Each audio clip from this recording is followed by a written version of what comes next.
Mehmet Nurdashaj, drejtues Lëvizjes Shqipëriare. CV-ja ime fillon me aktivizimin social që i ri, që unë i ri jam, po i qik me ri, si drejtuesi i Rinisë Katolike, si aktivist social më tepër i ambasadorëve të paqes. Është kjo lëvizja ambasadorëve të paqes që ka vendosur edhe këmbëmarrjen e paqes këtu te piramida. Pastaj kam filluar aktivizimin te vitrina, si themeluesi i vitrinës. Vitrina ka qenë një sipërmarrje shumë e vogël. Vitrina ka lind si iniciativë shumë e vogël në formën e një libri. Unë jam nga Lezhë dhe kemi filluar një libër marketing ose reklamash atje. Vitrina Lezhë 2005. Kemi pas një aktivitet shumë të bukur. Ne na besuan edhe tregtarët atje sepse fundit në gjitha ajo ecuri prite angazhimi social te Rinia Katolike deri në atë pikë u rikthye edhe në formën e një shpërblimi financiar. I pjesë e mirë tregtarëve atje në Lezhë nuk është se kishin një interes për ne marketing ose për ne reklam, se aty ka dy rrugë në Lezhë, është një qytet i vogël. Për faktin se ishte një vend i vogël, njihen tregtarët me njëri tjetrin, kishin ato rrjetin e klientëve të vet, me njohje, me fis, me farefis, edhe nuk ka se kishin nevojë për marketing. Këtu në Tiranë po, është një treg i madh, ka nevojë për marketing, po. Më shumë ishte shpërblim për mirënjohje dhe për respekt. Po. Kemi edhe platformën politike që po diskutojmë me grupe të ndryshme ditë për ditë. Sot për shembull Lëvizja Shqipëriare ishte në Delvin, ishte edhe në Sarandë, dje kemi qenë në Hast. Para shumë kemi ka të gjitha territoret e Republikës Shqipërisë me degët e reja që kemi hapur edhe këtu edhe në Tiranë. Kemi luftën kundër korrupsionit edhe përflitet shumë. Media, në gjitha ato partitë politike të vjetra për luftën kundër korrupsionit, po ka me vetëm në momentin e diskutimit retorik apo me fjalë, edhe asgjë me iniciativa konkrete. Ne kemi një ide për ta vendosur me ligj referendumin si një mënyrë e përcjelljes demokracisë të drejt për drejt. Disa i frigojnë referendumin se fundit është vota e popullit apo zëri i popullit që vjen drejt për drejt. Po në vendet tjera, kryesisht në vendet skandinave, ekziston referendumi semestral, sidomos te administrata lokale, te komunat dhe bashkitë. Për çdo vendim që është marrë ose për çdo aktivitet që është bërë gjatë një semestri, gjatë një 3 mujorshi, ka një referendum. Nuk është se referendumi do jetë poshtë gjitha institucionet dhe do shkarkote kryetarin e bashkisë apo këshillin e bashkisë apo të komunës. Po do e orientonte atë timonierin në mënyrë të tillë që ai nëse ka bën një gabim ta korrigjonte sa më shpejt, në mënyrë që pas 3 muajve të tjerë të ishte në rregull me popullin edhe me votën e popullit. Kemi një ide tjetër, ngritje një institucioni të një agjencie supervizimi. Ka dalë si një ide për një seri tavolinësh trumbullake që kemi organizuar ne për problemet në drejtësi, bashkë me përfaqësues të sistemit të drejtësisë, me avokat, me organizatën e avokatëve, të gjyqtarëve, të gjykatësve, kështu me radhë, domethënë. Po kjo agjencia e supervizimit nuk do ishte e dobishme vetëm për sistemin e drejtësisë, do ishte e dobishme dhe e jashtëzakonshme për gjithë administratën publike. Në mënyrë që të ekzistonte një institucion i cili të bënte të mundur matjen e rezultateve edhe të performancës çdo punonjësi apo zyrtari që punon në administratën publike. Ne na intereson edhe të kemi një sistem presidencial modelin amerikan, i cili besojmë se prodhon më shumë drejtësi, edhe më shumë llogaridhënie, edhe kërkesë llogarie. Sepse nëse votimin e kemi drejt për drejt, edhe kërkesën e llogarisë e kemi drejt për drejt. Ne kemi një person i cili na jep llogarinë neve, që është presidenti. Ai presidenti ka gjitha tagrat e fuqitë e kompetencat edhe të kryeministrit sot, edhe të presidentit. Pastaj gjithçka janë poshtë presidentit, sepse ne kemi këtë lloj sistem funksionimit edhe në shoqëri, domethënë kemi pak a shumë individualizmin, ashtu sikurse ose individin në qendër të shoqërisë, ashtu sikurse është në shoqërinë amerikane. Ne mendojmë se është imuniteti, është kufizuar imuniteti. Po sa është kufizuar, ndoshta është prapë i njëjti, domethënë prapë i njëjti stat është. Besoj është shit si lajm se u hosi imuniteti. Po akoma ne s'kemi një fakt. Na jepet një projekt ligj, shpërndahet. Ke parasysh se shiko, u hosi imuniteti, u hosi në këtë lloj forme, dhe themi po, kështu jemi dakord ose nuk jemi dakord. Pa akoma nuk u përfshi publiku. Se çfarë bën të vërtetë s'dihet. Ne kuptova? Edhe si mas mire, pse unë do isha për një revolucion në kuptimin e mirë të fjalës, por për një revolucion në shndërrimin e sistemit krejt. Jo vetëm të sistemit të sistemi i funksionimit shtetit e të institucionet e shumë rradh, po edhe të sistemi i funksionimit ekonomik. Ne kemi një pikë fort aty te mbështetja sipërmarrësve, kemi një koncept të ri sa i përket sistemit tatimor.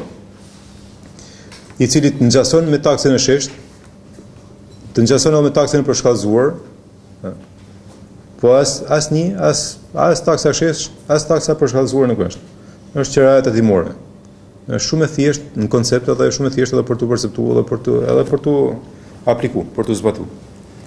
Kemi një rast kur një pronar ka një pronë për ta dhënë meçera. Dikush e jep meçera një shtëpi, dikush e jep meçera një dyqan, një tokë e kështu me radhë. Edhe shteti është pronar i hapësirës gjithë në territorin e Shqipërisë për të ushtruar biznes. Në moment që është pronar, atëherë ka drejt për me marrë meçera këtë hapësirë. Si e meçera nëpërmjet licencës, ku paguhet mbi nxjerrën vjetore, jo mbi fitimin. Pse unë mendoj se nuk është mirë me bë llogari mbi fitimin, tatimin mbi fitimin. Sepse është lehtësisht i manipulueshëm fitimi. Ka kompani të cilat prodhojnë me njëra tjetrën, mund të jenë një rrjet, sonja vetë sipërmarrës, një rrjet për 10 kompanish apo për 20 kompanish që prodhojnë fatura fiktive, false, për të rritur shpenzimet. Ka pas 1 milion euro xhiro filan kompani? Po. Fitimi real mund të jetë 30% ose 20%. Do të janë 200.000 euro fitim real. Edhe 10% mbi fitimin është taksa shesh që takon 20.000 euro për t'i quajtur te buxheti i shtetit. Atëherë për të mos i paguar këto 20.000 euro, çfarë bën kjo kompania? Rri shpenzimet fiktivisht me faturë, me lloj-lloj faturash, edhe thotë, kisha 1 milion lek, 1 milion euro të ardhura ose xhiro, kisha edhe 1 milion lek shpenzime. 1 milion euro në falni shpenzime. 1 milion për 1 milion, s'ka fitim, dhe fit dhe ka kompani të cilët e nxjerrin me 3 vite humje bilancin. Edhe në fund 3 viteve rezulton me e falimentuar, mbyllet kompania. Edhe si ishte emri i kompanisë? Mondi SHA ose SHPK. Del Mondi 1 SHPK. Mas 3 viteve prap humje, Mondi 2 SHPK, e kështu me radhë, nuk ka sa dush mundësi për me ndrua emrat edhe mesin po të njëjtat aktive, e kështu me radhë, po të njëjtat pasuri. Qiraja tatimore ty të eliminon gjithë këtë korrupsionin e inspektorëve të tatimeve. Të ardhë inspektori tatime i dhe fuqi në dorë një personit në administrat, i dhe pushtet në dorë, ai ka për ta shfryzuar pushtetin e gjithë ligjor apo administrativ, ka për ta shfryzuar në interes vetën, në interes ekonomik, po të flisur ekonomik, korruptiv ekonomik. Si mund dokumentohet xhire? Dokumentohet me faturë tatimore, nëpërmjet kasë fiskale. Po si mund kontrollohet se Credit Kollaj nuk e raporton një transakcion, një biznesmen, po ai transakcion mund të jetë 1.000 lekë një çaj, po mund të jetë edhe 1 milion euro diçka tjetër ose 100 milion euro diçka tjetër. Kemi dy ide. Ideja e parë është kontrolli i faturave tatimore nëpërmjet policisë tatimore. Në momentin që nuk ka një faturë tatimore, një transakcion, qoftë një shitje, qoftë një blerje kështu me radhë, atëherë detyrimisht me ligj i sekuestrohet biznesi atij sipërmarrësi. I sekuestrohet gjithë aktiviteti ekonomik. Dhe gjysma i jepet atij policisë tatimore i cili rrin edhe run ditë natë një faturë tatimore për të bypassur, edhe gjysma tjetër i shkon shtetit. Edhe ju jeni të garantuar se s'do të ketë asnjë sipërmarrës i cili guxon ta bëjë një transakcion pa faturë. Anila kishte edhe idenë e edukimit të njerëzve që janë konsumatorë për marrjen e faturave tatimore, rrugën e gjitha këtyre faturave dhe në fund vitit bëhen llogari, bëhet chargjimi, bëhet llogari dhe i jepet një 2% të gjithë xhiros vjetor që ka bën klienti apo konsumatori, i jepet për shtetit kesh në dorë.